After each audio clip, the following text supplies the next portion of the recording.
여러분 한 주간 잘 지내셨습니까? 네, 보고 싶었습니다. 여러분 많이 보고 싶었습니다. 참 좋으신 하나님의 평강과 은총이 오늘 예배 자리 나오신 모든 성도 여러분에게, 그리고 여러분의 삶의 자리자리에 기도 제목 가운데 충만히 임하시기를 주님의 이름으로 축복합니다. 아멘. 여러분, 오늘 다윗은 화가 단단히 났습니다. 다윗은 그의 부하 400명에게 칼을 차라고 지시하고는 나발을 죽이려고 나발의 집으로 힘껏 달려가는데요, 이때 화가 잔뜩 난 다윗이 그의 부하들에게 한 말이 22절에서 이러합니다. 내가 그 나발에게 속한 모든 남자 가운데 한 사람이라도 아침까지 남겨두면 하나님은 다윗에게 벌을 내리시고 또 내리시기를 원하노라. 다윗은 분노에 가득 차서 나발과 그 집안의 남자들을 단 한 사람도 남기지 않고 다 죽인다라고 말을 하는데요, 그런데 여러분, 이런 다윗의 모습이 참 이상한 게, 우리가 지난 설교에도 살펴보았지만 다윗은 사울 왕을 죽일 수 있는 그 순간에도 그를 죽이지 않고 다 참은 사람이 다윗입니다. 그런데 어찌된 일인지 오늘 본문에서는 다윗이 나발을 죽이겠다고 물불을 가리지 않는데요, 그렇다면 다윗은 왜 이렇게까지 화를 참지 못하는 것일까요?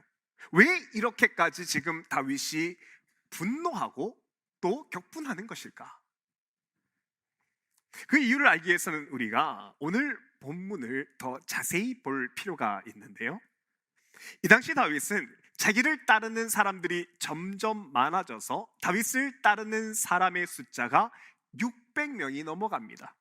그리고 다윗은 이들 600명을 먹여 살려야 하지요.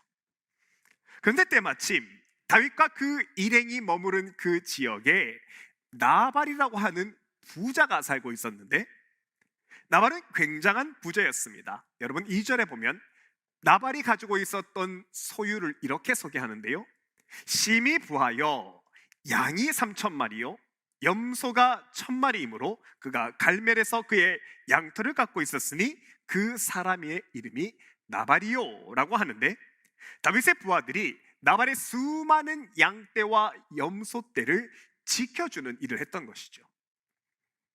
여러분, 이 당시에는 이렇게 수천 마리가 넘는 많은 양떼와 가축들을 유목을 하게 되면 당연히 도덕들이나 위협적인 이민족들에게 약탈의 대상이 되었습니다. 그런데 이 나발의 가축들을 다윗과 그의 부하들이 너무나 안전하게 잘 지켜주었던 것이죠. 그래서 16절에서 나발의 종들이 하는 말을 보면 이렇습니다. 다윗은 우리가 양을 치는 동안 밤낮으로 우리를 성벽처럼 감싸주었습니다. 또 7절에도 보면 우리는 갈멜에 있는 동안에 양 한 마리도 잃어버린 것이 없습니다 라고 할 정도도 다윗의 부하들이 나발의 가축들을 잘 지켜준 것이죠. 물론 나발이 직접 다윗에게 내 가축을 지켜주십시오, 좀 도와주십시오 이렇게 말한 것은 아닙니다. 그럼에도 다윗과 그 일행이 든든한 가드 역할을 해주었던 것은 유목민들의 잔칫날 때문인데요, 여러분, 유목민들은 양의 털을 깎는 날에 좋은 음식을 얻어먹을 수 있는데 다윗이 그것을 기대했던 겁니다. 이스라엘 유목 문화에는 우리네 추석 명절과 같은 큰 잔칫날이 있는데 바로 양털 깎는 날입니다. 유목민들은 대개 1년에 한 번, 더운 여름이 오기 전 5월이나 6월이 되면 양의 털을 깎게 되는데요, 그러면 이 양의 주인은 정말 많은 돈을 벌 수 있게 됩니다. 그리고 양 주인들은 그동안 자기를 도와주었던 많은 사람들과 그리고 양을 기르느라 수고했던 사람들을 다 불러서 큰 잔치를 열게 되는데, 그러면 이때는 주인의 인심이 아주 넉넉합니다. 많은 음식을 준비해서 나누어 주는 것이죠. 동네 사람들을 다 초대하는 것뿐만 아니라 가난한 사람들, 심지어 구걸하는 거린들까지도 불러서 아낌없이 음식을 나눠주지요. 그래서 다윗도 이날에 나발에게 공손하게 다가가서 식솔들이 많으니 음식을 나누어 달라고 합니다. 8절을 세번역을 보면 이러합니다. 우리들이 잔치를 벌이는 좋은 날에 나발 어른을 찾아왔으니 내가 보낸 젊은이들을 너그럽게 보시고 부디 어른의 종들이나 다름없는 저희 부하들과 아들들이나 다름없는 이 다윗을 생각하셔서 먹을 것을 좀 들려 보내주십시오 라고 이야기하면서 다윗은 그들의 식솔에게 먹을 것을 달라며 아주 공손하게 나발에게 부탁을 하는데요, 그런데 이때 나발이 다윗의 자존심을 건드리는 말을 합니다. 나발은 아주 거만한 말투로 다윗이 들으면 분노할 수 있는 말을 내뱉는데 바로 이새의 아들이란 말을 입에 올리게 되지요. 여러분, 이 당시에 다윗에게 이새의 아들이라는 말은요, 다윗 너는 왕이 될 수 없다라는 의미를 담게 되었습니다. 사실 이전에 사울 왕은 다윗을 불러서 가까이 올 때는 내 아들이라고 불렀습니다. 왜냐하면 사울은 자신의 딸 미갈과 다윗을 결혼시켜서 다윗이 자기의 사위였기 때문인데요, 그래서 사무엘상 24장을 보면 사울이 이르되 내 아들 다윗아, 보라 나는 내가 반드시 왕이 될 것을 알고 이스라엘 나라가 내 손에 견고히 설 것을 아노니 라고 하면서 사울이 다윗을 두고 내 아들이라고 그렇게 불렀습니다. 내 아들 이렇게 불렀지요. 그런데 사울이 어느 날인가부터 이 다윗을 내 아들 다윗이라고 부르지 않기 시작합니다. 사울은 하나님이 자신을 왕의 자리에서 배위시키게 될 것을 알고 난 후로부터는 혹시라도 자기 대신 다윗이 왕이 될까 싶어서 그때부터는 내 아들이라고 부르지 않고 대신 이새의 아들이다, 내 아들이 아니고 이새의 아들이다 라고 부르는데요, 그래서 사무엘상 20장에서 사울이 다윗을 죽이려고 했던 그 장면에 보면 사울이 그의 아들 요나단에게 묻되 이새의 아들이 어찌하여 어제와 오늘 식사에 나오지 않았느냐, 다윗을 이새의 아들이라고 부르면서 다윗에 대해서 바짝 경계를 하고 있고요, 또 사울이 요나단에서 말하는 31절을 보면 이새의 아들이 땅에 사는 동안은 너와 내 나라가 든든히 서리 못하리라, 그런즉 그는 죽어야 할 자니라 하는지라 에서처럼 이 이새의 아들이라는 말은 다윗은 죽어야 될 자다, 다윗은 왕이 될 수 없는 자라는 그 뜻을 이새의 아들이라는 말이 가지게 되지요. 그것뿐만 아니라 여러분, 오늘 본문에서부터는 이 이새의 아들이라는 그 단어가 더욱 치명적이고 부정적인 말이 되어버립니다.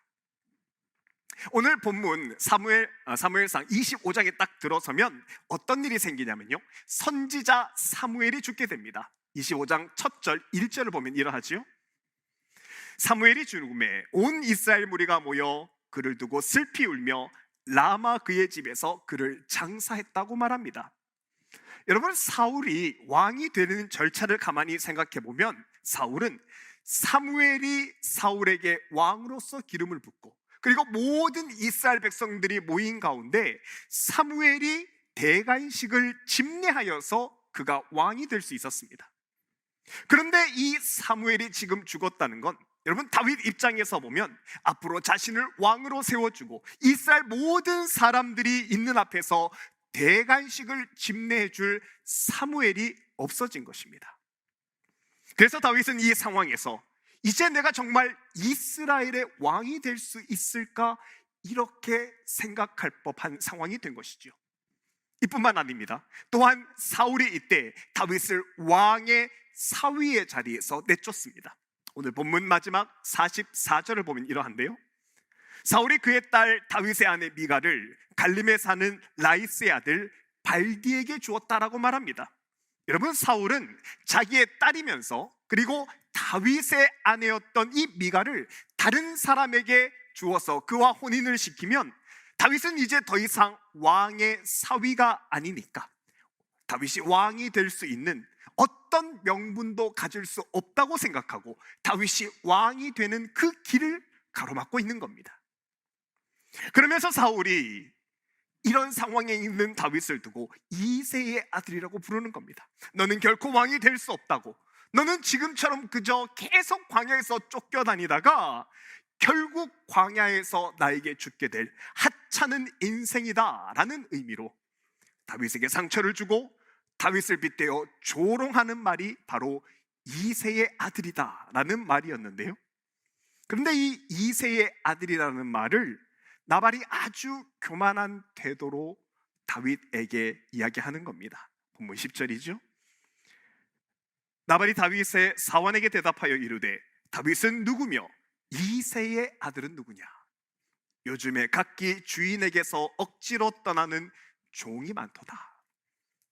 바로 이 이새의 아들, 이새의 아들이 누구냐 하는 말에 다윗이 격분했던 겁니다.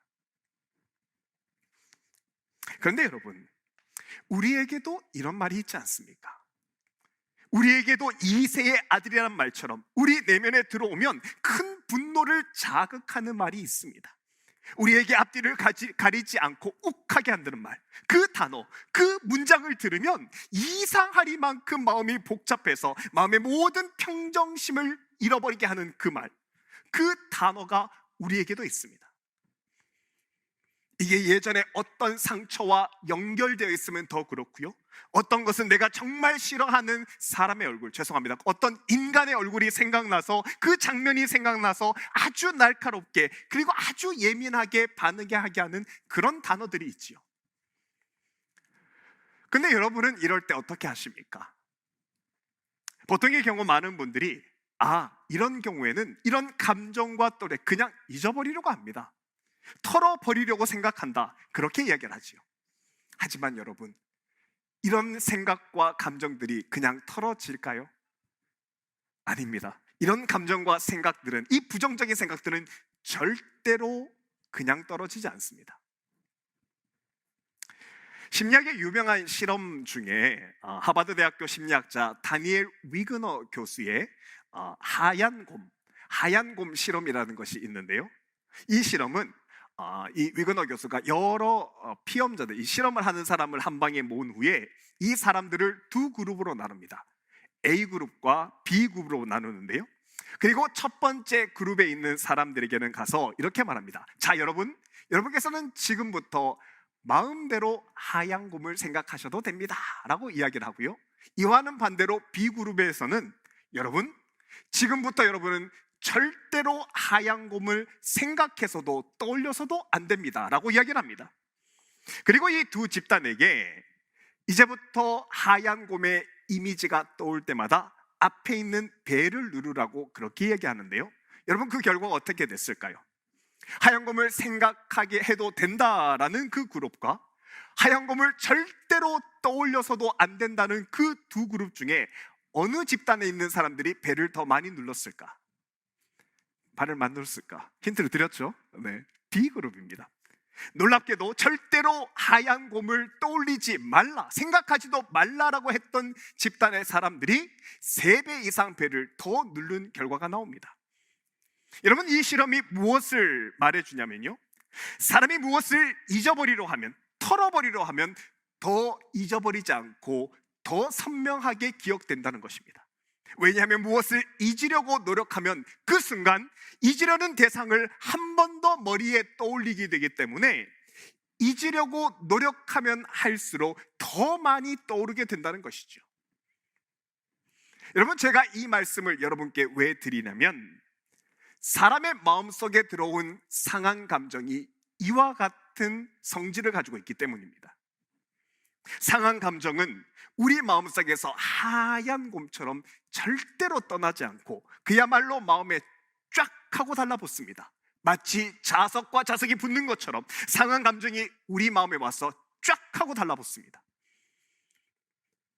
그러면 이렇게 달라붙어 있는 상한 감정들은 어떻게 해야 할까요? 나도 살면서 다윗처럼 이새의 아들이라는 말을 들으면 격분하는 말이 있는데, 우리는 이럴 때 어떻게 해야 할까? 여러분, 이럴 때는 내가 왜 이렇게까지 분노하는지 잠잠히 생각해 볼 수 있어야 합니다. 여러분, 다윗을 살펴보면 이때 이세의 아들이라는 말을 들었을 때 처음에는 좀 속상할 수 있지만, 처음에는 좀 이렇게 기분이 나쁠 수 있지만, 그렇다고 해서 이게 이렇게까지 화낼 일은 아닙니다. 400명이나 되는 사람과 함께 칼을 차고 가서 내가 오늘 나발과 나발의 집에 있는 모든 남자들을 다 죽이겠다, 이렇게 격분할 일은 아닌 것이죠. 그런데 이 이세의 아들이라는 말에는 사실 이제까지 다윗이 겪었던 어려운 상황과 좌절의 마음과 두려움과 같은 부정적인 마음들이, 이 부정적인 감정들이 여기에 들어와 있는 겁니다. 여러분, 우리도 이런 경험 있지 않습니까? 만약에 직장을 잃어버린 경우를 한번 생각해 보십시오. 직장을 잃어버렸다면, 직장을 잃어버렸구나, 여기에서 끝나는 것이 아니라 마음에 이런 생각이 듭니다. 이걸 이너보이스라고 하지요. 너는 직장을 잃었구나, 너 실업자야, 앞으로 내 인생은 계속 그럴 거야. 원래 사실보다 훨씬 더 과장하고 훨씬 더 부정적으로 자신을 몰아갑니다. 특히나 힘든 이민 생활 가운데 감당할 수 없는 어려움들을 계속 연이어 당하게 되면, 혹시나 한 번이 아니라 여러 번 실패의 경험을 하게 되면 더 부정적으로 자신을 바라보고 내몰게 되지요. 그래서 이렇게 말합니다. 너 또 실패했구나, 너는 왜 이렇게 하는 일마다 안 되는 거야? 너는 앞으로 너의 이름이 루저다, 너는 평생 루저로 살게 될 거야. 친구가 떠났구나, 이번도 처음이 아니지. 사람들이 너를 좋아하지 않아. 앞으로 너는 네 곁에 아무도 없을 거야. 다윗, 너 또 이새의 아들이라는 말을 들었지? 상황을 봐, 너 또 최악으로 치닫고 있어. 너는 왕이 되기는커녕 계속해서 사울에게 쫓기는 인생이 될 거야. 어차피 버린 인생, 나발 같은 인간 죽여버리고 그냥 막 살아라. 이렇게 상한 감정들은 내 안에 들어와서 원래 있던 사실을 더 자극하고 과장합니다. 그리고 너무나 자연스럽게 나를 부정적인 생각으로 몰고 가게 되는 것이죠. 그래서 기독교 심리학자들은 이 감정들, 내 마음에 들러붙어 있는 이 감정들을 분리하는 방법에 대해서 이야기를 하는데요. 첫 번째는 내 마음을 곰곰하게, 좀 조용한 시간을 가지고 내 마음을 곰곰하게 들여다보라고 이야기를 합니다. 내가 느끼는 이 감정이 무엇인지 살펴보라는 것이죠.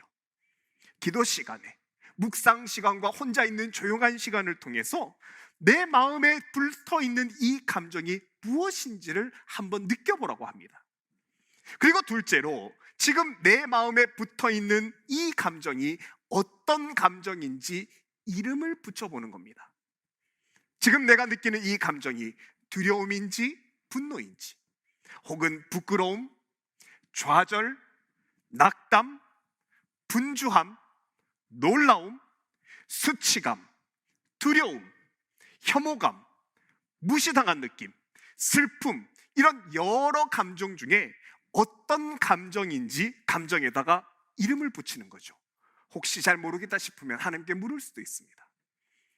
그런데 여러분, 참 신기한 것은 이렇게 내 마음 안에 들러붙어 있는 이 감정에 이름을 붙이게 되면 이 마음의 집에서 감정이 구분되게 되고요, 그 다음에는 이것을 구분하여서 분리시킬 수 있습니다. 그리고 이것이 내게 좋은 것인지 혹은 좋지 않은 것인지를 구분하여서 내가 좋은 감정이 아니면 내려놓고 좋은 감정이면 선택할 수 있게 되는 겁니다. 감정에 이름을 붙이지 않을 때는 그저 마음이 복잡해져서 내가 왜 이렇게 흔들리지? 왜 이렇게 불안하지? 왜 이렇게 두렵고 우울하지? 잘 모르다가 자기 감정을 살피고 구분하면 정리가 되어서 마음이 보다 건강해질 수 있는 겁니다. 여러분, 이렇게 마음을 구별 잘한 경우가 있는데, 바로 1980년대까지 일본에서 일본 프로야구 선수를 했던 장훈 선수가 그랬습니다. 여러분, 야구를 좋아하시는 분들은 80년대 일본 프로야구에서 뛰었던 장훈 선수를 기억하실 텐데요. 장훈 선수는 23년 동안 3085안타, 504개의 홈런을 쳤던 정말 대단한 선수였습니다. 근데 제가 작년 12월 달에 일본에 딱 가니까 제가 도착했던 그 다음 날에 일본 마이니치 신문에 아직도 한국 국적이네 라는 제목으로 기사가 떴는데, 그 장훈 선수에 대한 이야기 전말이 이러합니다. 장훈 선수가 70년대와 80년대 일본 프로야구에서 야구를 너무너무 잘하니까 일본 야구협회에서 장훈 선수에게 한 가지 요구합니다. 국적을 일본으로 바꾸로, 일본 사람으로 귀화하라는 요구를 받게 되죠. 하지만 장훈 선수는 어머니의 말씀이죠. 조국을 팔면서까지 네가 야구 선수가 되면 안 된다라는 그 어머니의 만류 때문에 귀화하는 것을 포기합니다. 그러니까 이 장훈 선수에게 일본의 신문과 미디어와 언론에서 온갖 맹비난을 다 쏟아붓습니다. 그리고 이런 비난은 야구 경기장 안에서도 마찬가지였습니다. 장훈 선수가 이제 안타를 치려고 이제 타석에 들어서면 관중석에서 말이 들립니다. 무슨 말이고 하니 조센징은 가라, 조센징 빠가야로, 이런 말이 들리는 겁니다. 그러면 장훈 선수가 이 말을 듣고 화가 나가지고 경기에 집중을 못하는 겁니다. 집중을 못하고 화가 난 채로 계속 배트를 넣으니까 계속 헛스윙을 하는 것이죠. 공을 못 치는 겁니다. 그래서 장훈 선수가 집에 돌아와서 자기가 왜 이렇게 화가 났는지 어느 날 곰곰이 생각하다가 하나 알게 됩니다. 자신은 다른 말은 모르겠는데 이 조센징이라는 말을 들으면 이 말에 격분하고 그리고 그 감정에 휘둘린다는 사실을 알게 되죠. 그리고 나서 이분이 자세히 자기의 마음을 관찰한 뒤에 어머니가 했던 말이죠. 너는 그냥 조선인이 아니라 일본의 모진 핍박을 다 이기고 독립한 자랑스러운 조선의 아들이다. 너는 자랑스러운 피를 가진 한국인이라는 말을 듣는데 이 말을 가슴으로 받아들이게 됩니다. 그리고 얼마 후에 장훈 선수가 3000번째 히트, 그 안타 기록을 세우기 위해서 야구장 타석에 딱 들어섰는데요. 그런데 아니나 다를까 그날도 야구 팬들이 난립니다. 조센징 가라고, 조센징 필요 없다고, 돌아가라고 난립니다. 생각해보면 일본 팬들의 입장에서는 일본 야구장에서 3000 안타의 기록을 세우는 것이, 조선인이 세우는 것이 싫었던 것이죠. 그런데 이번만큼은, 이 경기만큼은 장훈 선수가 좀 태도가 다릅니다. 장훈 선수가 이제까지처럼 그냥 야유 속에서 계속 게임을 진행하는 것이 아니라, 화가 난 채로 게임을 진행한 것이 아니라 대기실이죠. 덕아웃에 잠시 들어가서 사람들의 야유가 잦아들 때까지 기다립니다. 야유에 휘둘리지 않는 것이죠. 그리고 잠시 후에 야유가 잦아드니까 다시 타석에 들어가서는 자기를 야유하는 관중에 대해서 이야기합니다. 그래, 나 조센징 맞다. 그래서 뭐? 라고 이야기한 다음에 타석에 들어섰는데, 여러분 그 다음에 어떻게 됐을까요? 나는 조선진 맞다고 이야기했던 장훈 선수가 바로 홈런을 칩니다. 그것도 장애 홈런. 공이 야구장 밖에 나가는 큰 장애 홈런을 친 것이죠. 그리고 이게 1981년 5월 28일에 쳤던 그의 3000번째 안타였다는 기사더군요. 여러분 어떻게 이게 가능합니까? 이 장훈 선수가 자신이 조센징이라고 하는 그 말에 담겨 있는 부정적인 말을 남이 하는 말 그대로 받는 것이 아니라 자신이 새롭게 정의해서 다시 자기에게 긍정적인 걸로 다시 받아들이는 겁니다. 열등감의 조센징이라는 말을 자긍심의 조선인으로, 말은 같지만 다른 의미로 받는 겁니다.